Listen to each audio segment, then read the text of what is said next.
Kita ko na pinagloloko niyo lang akong dalawa. Oh. Miles, gusto mo naman tayo ni Miles, please. Wala na tayong dapat pag-usapan, Mitch. Sana masaya ka sa mga pinaggagawa mo. Miles!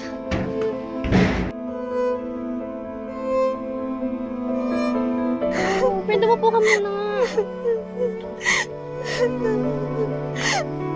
Friend, okay ka lang? Sabi ko naman kasi sa'yo, friend eh. Dapat sinabi na agad natin yung totoo. Yung tuloy yung nangyari. Naku, Bax. Huwag mo nang sisihin si Mitch. Umiiyak na nga, oh. Hayaan mo na lang, Mitch. Magiging okay din kayo ni Miles. But for the meantime, hayaan mo muna siya. Tao lang yun at nasaktan kaya nakapagsalita ng ganun sa'yo kanina. Pero hayaan mo, magiging okay din kayo, okay? Oh, friend. Ayaw mo muna siya palipasin yung galit niya, friend. Tapos pag okay na siya, pag-usap kayo ulit. Yun ay kung kakausapin niya pa ako after nung nangyari ngayon. Ayun. Siyempre naman, kakausapin ka dun. Galit lang yun. Pero mahal ka nun, Mitch. Nalulungkot din ba yan? Huwag kang mag-alala. Nalilipas din yung galit mo. Dito lang kami for you. Diba? Best friends forever, right?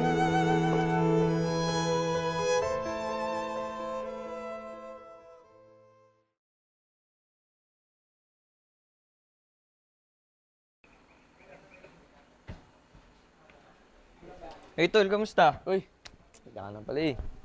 Balita. Nga pala. Ilang buwan na simula nakalipas na nalaman mo yung totoo about sa gay friend niya. Wala ka pa rin bang planong kausapin siya ngayon? Hindi ko pa kasi alam, tol eh. Ang hirap na ulit ng tiwala ulit. Alam mo yung feeling na tatanggap ko na may boyfriend siya.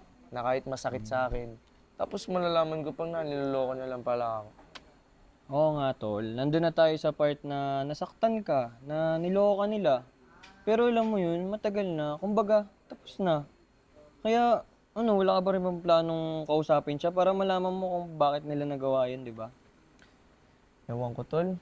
Kasi parang feel ko di ko pa kayang umarap sa lahat ng mga nangyari. So paano? Ganyan na lang yan. Hayaan mo na lang. Lalo ka na. Mas mabuting malaman mo bakit niya nagawa yun, di ba? Hay nako, Miles. Alam naman nating mahal na mahal mo si Mitch. Ang gusto ko lang sabihin, nakausapin mo siya. Para kahit papano, di ba, malaman mo yung totoo.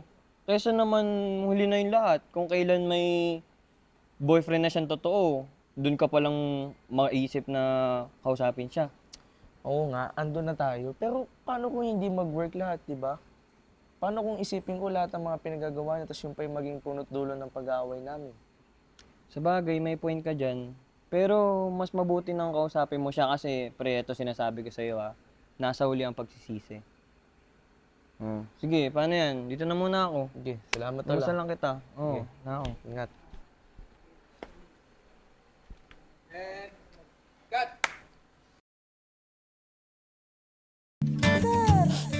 Oh, friend, naiiyak ka na naman. Ay, ikaw talaga, oh. Hindi ka na nga, friend. Alam mo, maghanap ka ng tanya mo. Puntahan natin, ha? Ano yun, ha? Uy, friend, ha?